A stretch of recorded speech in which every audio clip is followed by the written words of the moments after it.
नमस्कार साथियों, कैसे हैं आप सभी। आशा करता हूं कि आप स्वस्थ होंगे, सुखी होंगे और प्रसन्न होंगे। अष्टावक्र की धारा में, अष्टावक्र गीता के बोध में हम आपका स्वागत करते हैं और यहाँ पे समझते हैं कि किस प्रकार से हम ज्ञान को, बोध को, मुक्ति को और मोक्ष को प्राप्त कर सकते हैं। चूँकि हम इस सांसारिक जीवन में जी रहे हैं, मायावी जीवन में जी रहे हैं और संसार में रहकर किस प्रकार से हम इन स्थितियों को प्राप्त कर सकते हैं, हमारे मन की दशा किस प्रकार से प्रभावित होती है। और आप देखेंगे कि हमारे जीवन में सदैव कोई ना कोई चुनौती बनी रहती है। तो इन चुनौतियों को किस प्रकार से हम काट कर, किस तरीके से इनसे हट कर इस स्थिति को प्राप्त कर सकते हैं। क्योंकि एक व्यक्ति का संसारिक जीवन में रहकर, क्योंकि वो इस संसारिक जीवन में रह रहा है, इसका ही मतलब है कि वो व्यक्ति वासना, इच्छा, कामना और मोह में और अहंकार में जो है फंसा हुआ है। तो उस व्यक्ति को ज़रूरत है कि वो व्यक्ति इन सब रहित होगा, तभी जो है वो सन्यासी, वैरागी और शाश्वत सुख की जो है सुख को प्राप्त कर सकता है। तो इस स्थिति को बताने के लिए ऐसी बात को कैसे प्राप्त किया जा सकता है, तो अष्टावक्र जी ने राजा जनक को बताया। क्योंकि राजा जनक का जो हृदय था वो निर्मल था, साफ था, इसलिए उनको सुनते सुनते उसकी जो है प्राप्ति हो गई, उनको जो है ज्ञान की प्राप्ति हो गई। परंतु जिस व्यक्ति का हृदय साफ नहीं है, जिस व्यक्ति के जीवन में ऐसी चुनौतियां बरकरार है, वो मोह, वासना और कामना से जो है सदैव जो है इस पे जी रहा है, तो उस व्यक्ति के लिए कैसे जो है ये इतना चैलेंजिंग हो जाएगा और कैसे जो है वो इससे निकल सकता है, ये काफ़ी चैलेंजिंग होता है। लेकिन उसकी दृढ़ इच्छा शक्ति से वो इसको परिवर्तित कर सकता है, वो इसको जो है प्राप्त कर सकता है। तो आइए देखते हैं और समझने का प्रयास करते हैं। ज्ञान दलित कर्मायोग लोक दृष्टियापि कर्मकृत नापनो अयत वसरम कर्तुम वक्तुम एव न किंचन। अर्थात ज्ञान के द्वारा जिसके सारे कर्म नष्ट हो जाते हैं, ऐसा महापुरुष लोक दृष्टि में कर्म करता हुआ प्रतीत होता है, परंतु ऐसा अवसर नहीं प्राप्त होता कि वो यह कह सके कि मैं कर्म करता हूँ। अर्थात वो ना ही कुछ करता है और ना ही कुछ बोलता है कर्म के विष में। तो एक ज्ञानी होने का जो फर्क है वो किस तरीके से दिखता है, उसे हम जो है इस तरीके से देख सकते हैं। कर्म तो ज्ञानी तथा अज्ञानी दोनों ही करते हैं। जैसा मैंने आपको पहले भी बताया है कि कर्म ज्ञानी और अज्ञानी दोनों ही करते हैं, परंतु दोनों के कार्यों में बाह्य अंतर न होते हुए भी आंतरिक रूप में बहुत बड़ा अंतर होता है। जो बाह्य कर्म करते हैं, जो आप देखते हैं, उसमें अंतर न होते हुए उनके आंतरिक रूप में बहुत बड़ा अंतर होता है। ज्ञानी के कर्म स्वभाव से होते हैं, जो ज्ञानी का कर्म है वो स्वभाव से होते हैं, लोक कल्याणकारी होते हैं, आवश्यक तथा समर्पित कर्म होते हैं। तो डिपेंड करता है कि जो व्यक्ति कर्म कर रहा है उसका इस लोक कल्याण के लिए कितना आवश्यक है, समर्पण कितना है, और उसका जो कर्म का स्वभाव है वो किस तरीके से परिलक्षित होता है, किस तरीके से दिखता है। वो कर्म को ईश्वर का आदेश मानकर करता है। वो जो भी कर्म कर रहा होता है उसे लगता है कि उस ईश्वर के द्वारा दिया हुआ आदेश है, तो उस तरीके से जो है वो कर्म करता है। ज्ञानी के कर्म के पीछे कोई वासना, फल की इच्छा, स्वार्थ, अहंकार आदि नहीं होता। एक ज्ञानी होने से जो कर्म निकल के आता है, एक ज्ञानी होने से जो कर्म दिखता है, और ज्ञानी के कर्म के पीछे ना तो कोई वासना होती है, ना ही कोई फल की इच्छा होती है, ना ही किसी प्रकार का स्वार्थ होता है और ना ही अहंकार होता है, आदि नहीं होता। जबकि अज्ञानी मनुष्य के कर्मों के पीछे वासना, फल की आकांक्षा, स्वार्थ, अहंकार आदि सब होता है। तो एक अज्ञानी मनुष्य के पीछे सदैव ये चीज़ें बरकरार रहती हैं और इसी वजह से वो व्यक्ति अबोधित है, अर्थात इस बात को उसकी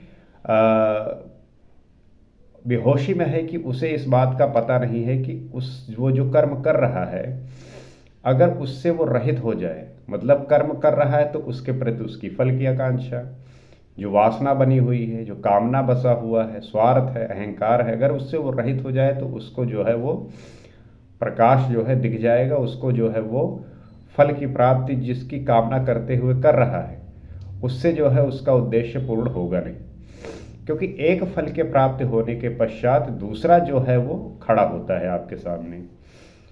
अज्ञानी मनुष्य यदि लोक कल्याणकारी कार्य करता भी है तो उसके पीछे भी सम्मान प्राप्ति की इच्छा, यश प्राप्ति, स्वर्ग प्राप्ति की इच्छा रहती है। जो अज्ञानी मनुष्य है, अगर वो लोक कल्याणी कार्य करता भी है, आप देखेंगे बहुत ऐसे व्यक्ति होते हैं जो ऐसा कर्म करते हैं लोक कल्याण का, लेकिन उसके प्रति उनकी इच्छाएं होती हैं। वो जो है सम्मान प्राप्त की इच्छा रखते हैं, यश प्राप्त की इच्छा रखते हैं, स्वर्ग प्राप्त की इच्छा रखते हैं। मतलब उन्हें लगता है कि अगर मैं लोगों की भलाई करूंगा, लोगों को दान दूंगा, तो मुझे जो है उसके बदले यश प्राप्ति होगी, स्वर्ग इससे मैं जाऊंगा, स्वर्ग की प्राप्ति होगी। इस प्रकार की जो है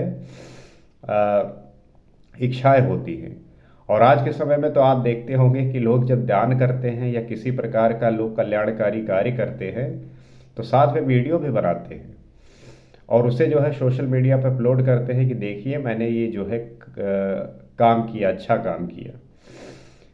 तो अज्ञानी मनुष्य तो ऐसे कार्यों को करने का मौका ढूंढता रहता है। अगर कोई व्यक्ति ऐसा काम कर रहा है तो जाहिर सी बात है वो उसके अज्ञानता का जो है परिणाम है, अर्थात उसे इस बात का एहसास नहीं है कि जो काम किया उसके परिणाम स्वरूप वो जो फल की प्राप्ति है उसकी, ये यश की प्राप्ति है, उसे लगता है कि लोगों को लगेगा कि ये मैं बड़ा अच्छा काम किया हूँ, लेकिन उसके प्रति जो खुद का बोध है कि उसने अपने इच्छा की प्राप्ति के लिए या अपने सम्मान के लिए जो है वो कर रहा है, उससे जो है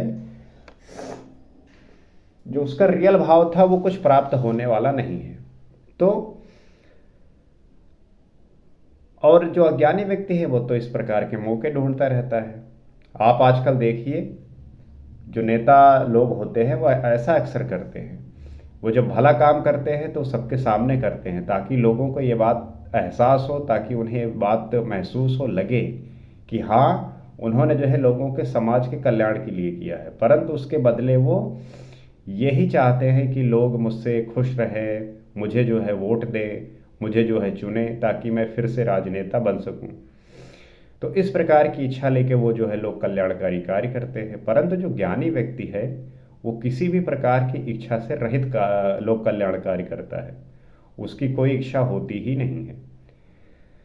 तो कहीं उसे सेवा करने का अवसर प्राप्त हो जाए तो उसके लिए स्वर्ग जाने का मार्ग खुल जाएगा। जो अज्ञानी व्यक्ति है वो यही तलाश में रहता है कि अगर मुझे ऐसा अवसर मिलेगा तो मुझे जो है स्वर्ग की प्राप्ति हो जाएगी।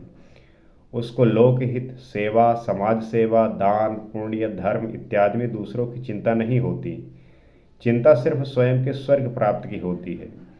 तो जब वो व्यक्ति लोकहित करता है, सेवा करता है, समाज सेवा करता है, दान पुण्य करता है, धर्म इत्यादि का कार्य करता है, तो उसमें किसी दूसरे की चिंता नहीं होती कि कोई व्यक्ति तकलीफ में है तो उसके प्रति उसको दया भाव है।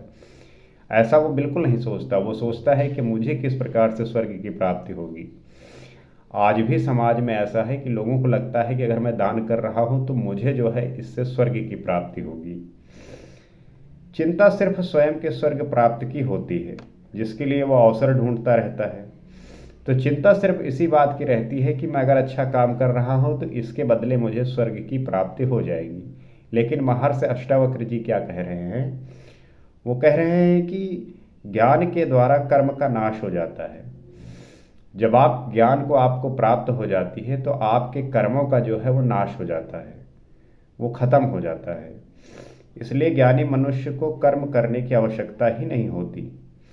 परंतु ऐसा ज्ञानी भी लोक दृष्टि से कर्म करता है जो लोक हित में होता है। तो जो ज्ञानी व्यक्ति है वो भी इस प्रकार का कर्म करता तो है, लेकिन वो सिर्फ लोक हित के लिए होता है, वो सिर्फ समाज कल्याण के लिए होता है।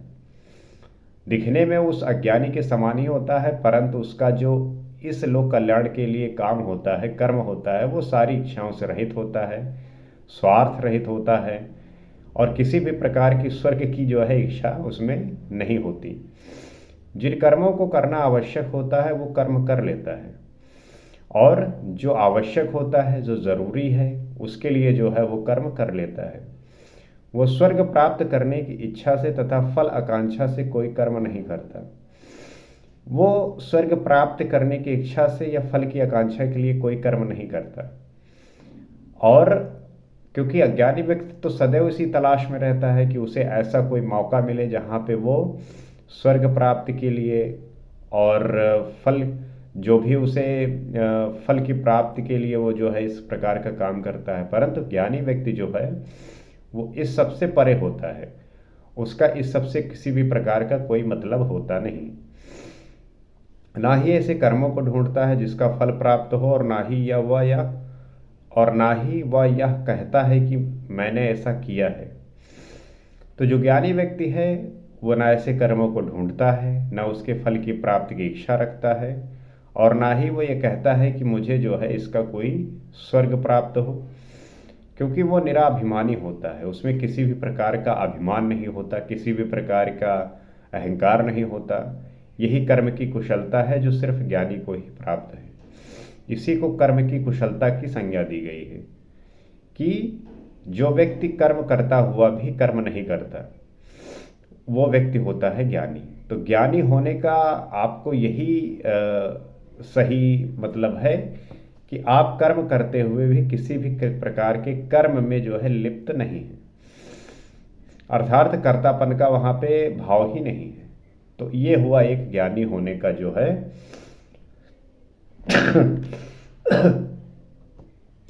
मतलब। और आप भी जो है इन बातों को ध्यान में रखते हुए, क्योंकि जब तक आपके अंदर इस प्रकार का भाव है तब तक आपके जीवन में ऐसी चुनौतियां बनी रहेंगी, और इन चुनौतियों से मुक्त होना है, रहित होना है। तो आपको जो है इससे निकलना होगा, इससे जो है बाहर आना होगा, तभी जो है आपको आनंद की प्राप्ति होगी। अगर आप चाहते हैं कि आपके जीवन में शांति हो, सुकून हो, तो आपको संसारिक जो भी वस्तुएं हैं, विषय वस्तु हैं, उनसे रहित होना पड़ेगा, उनसे अलग होना पड़ेगा, तभी आपको जो है वो प्राप्ति होगी। इसी उम्मीद से आशा करता हूं कि आप बात समझे होंगे, और इस बातों को समझते हुए आप अपने जीवन में इन बातों को उतार रहे होंगे। इसी आशा से अगले एपिसोड में आपसे फिर मुलाकात होगी। आज के लिए इतना ही। नमस्कार।